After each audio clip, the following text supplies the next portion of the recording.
Yeah, I was in a rush this morning and I forgot my tool bag in the trunk of my car. I had a side job last night. And I just now realized it as I'm pulling up to do this job.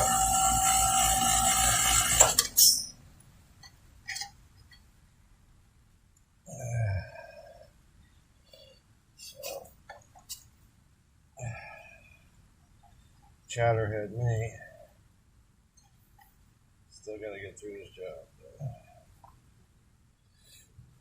Okay. The disconnect was kind of stuck on there.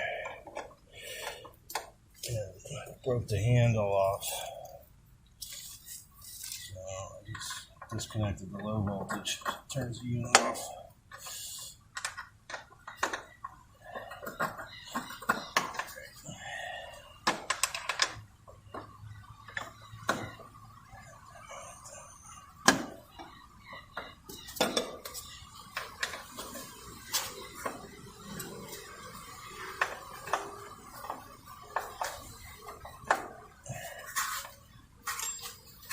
And if you do it that way, which I don't recommend, but you can,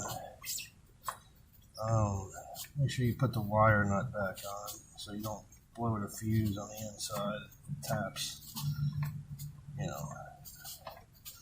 unit. You want to make sure you get both these really good and tight. You don't want it slowly leaking out when you're brazing. You get that phosgene gas, which is no fun. If you get exposed to it in a big way, trust me, basically you end up blind for 3 days. No fun. It's happened to me twice by accident.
Not having your tool bag.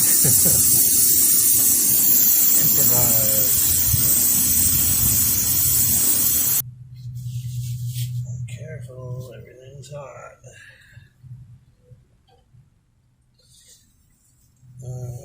You got a direction. It's going away from the compressor into the evaporator coil.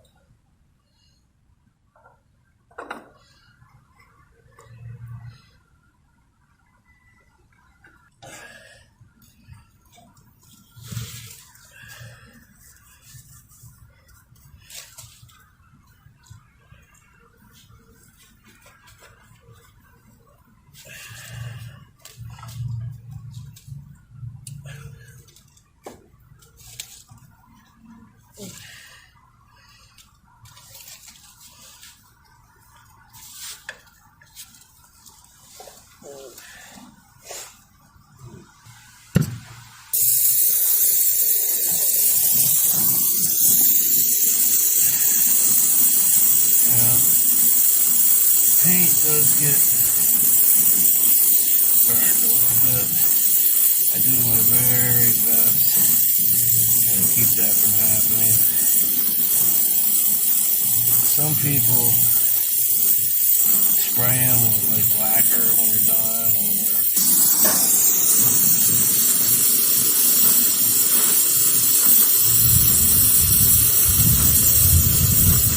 testing with a little shot of nitro. I don't have that much left, but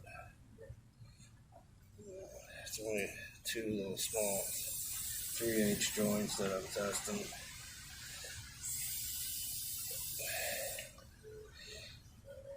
I'm just going to put a couple pounds in there.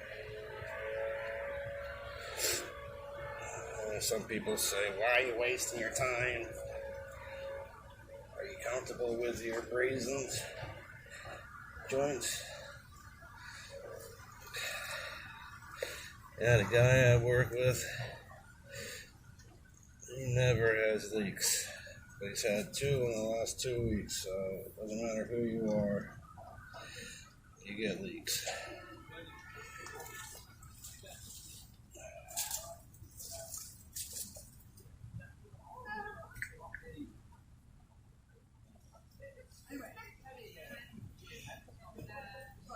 My truck is only 45 feet away from me,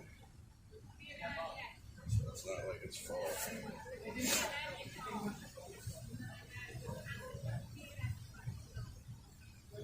And another thing, I said make sure these valves are tight, because I've had it where you're brazing and the gas is coming out and it's lighting out the end, and you can smell the vagine. If I'm saying that right, I think I am. Or you go to pressurize the system, check for leaks, and it keeps dropping, and you check all your joints and they're fine when it's leaking back into your refrigerant.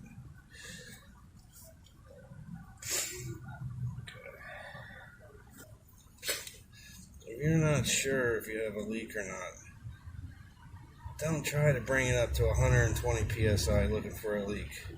You can put 5 pounds in there. If it holds, you're good. And if you really want to test it, then you put it to like 200 or 250 and let it sit there for 15 minutes. But that's a waste of night. Oh, look, here's the old dryer. Okay, so that's where it was sitting against the insulation. So try to keep them off the insulation. And you know, all that's not from heating the paint up. It just doesn't matter. You're only going to put 2 dryers on the system, and then you're going to replace the system anyway. So people that go through all that effort, I think is ridiculous. So when I was pumping this down, because it's an older compressor, you know, once it starts making that little ting ting ting noise, you can go further with the vacuum. Because the compressor is a little older, I didn't want to take a chance. So as soon as I heard the ting ting ting, I stopped it. But that little bit of difference shouldn't affect anything. Once you let the gas back out and run the system, the pressures are probably going to be the same or better than they were. And just leave it there for a few minutes and make sure these don't drop, and then we definitely know we don't have a leak inside or out.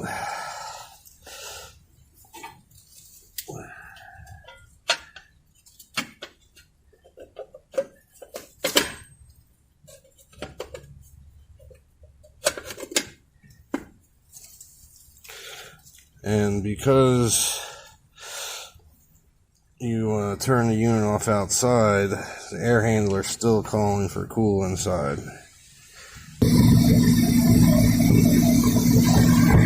Ciao, till next time. Like, subscribe.